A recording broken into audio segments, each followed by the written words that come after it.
Nobody likes to wait on hot water. So in the build show today, we're gonna show you a hot water research strategy.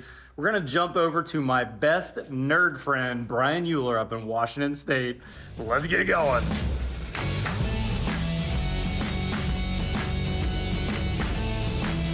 Today we will be talking about hot water in a house. Take a look at my Build Show Bryan Talks video where I talk more about the theory of hot water in the house and how that works. But today I want to tell you what we do in order to solve the problem about how long it can take to get hot water from a tank to the point of use to the tap. The fact is, like even at my house, it takes minutes in order to get hot water from the tank to where I need to use it. Especially say if it's at a vanity that uses lower gallons per minute. Number one, because of the actual fixture type. And then number two, because it's a water conserving fixture. So what do we do in our spec homes? By standard practice, we use a hot water recirculation loop coupled with a hot water recirculation pump. We're going to use this Hike micro thermographic camera to try to demonstrate it in use. And right now I'm on location at one of our spec homes that hasn't sold yet. So let me walk you through this tank and then we'll actually turn the pump on and see if we can watch that temperature rise. Join me over at the tank. All right, what we do in Washington State typically is install a heat pump water heater. I say in Washington State, not that everybody does that, but really that's the way the energy code is driving us, is to use more heat pump technology. So we've got the heat pump up here, we have a couple of electrical elements in here, but we're focusing on the actual plumbing, the fluid in play. Nice thing is, they've labeled where the hot comes in up here. Down here, where the hot goes out. Then here's where the cold comes in. We'll step around to the other side in just a second to show you how that's configured. Now, I'm not really happy about how all the plumbing worked out. It works. I just wish that at rough-in, they would have really looked at the unit that was going to be installed and set everything up so it's nice and clean. Oh well, move on with your life. As we come around, I've never heard this expression before like last week, but it was called a boiler drain.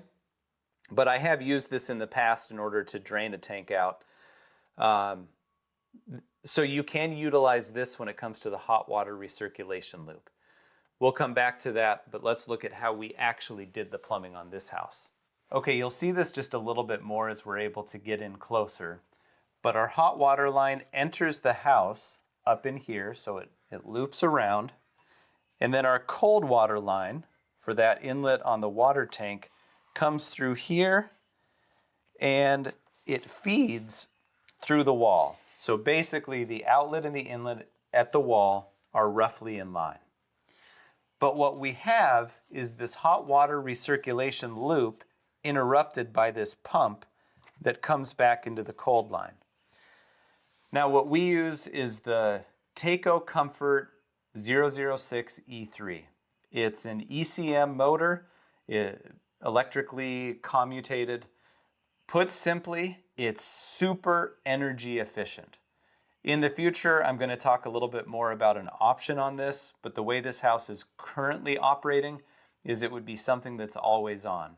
You can run the math on it. It's really not very much, but if you're like me, it kind of agitates the mind to think of a pump running all the time when it really doesn't need to. Again, we'll talk about that in a future video. So what is happening is this loop is piped to the furthest fixture away from this hot water tank. So if you had a big circle in a diagram, you would have little branches coming off of this big loop, and again, this is diagrammatic. And then there would be a feed that comes back, and you can see we've got a lot of shutoff valves. You probably want a backflow preventer to make sure that you don't backfeed if there's a fixture calling for cold water at one of the taps that's close to this. But in any case, a very low amount of water comes in and it comes into the tank and basically pushes that water through the tank and through the hot water loop. And that's just a constant thing. You want the check valve so that you're, again, not backflowing anything into the house or into the municipal supply. I don't think that's really an issue. There's just not enough going on to backfeed into that pressure.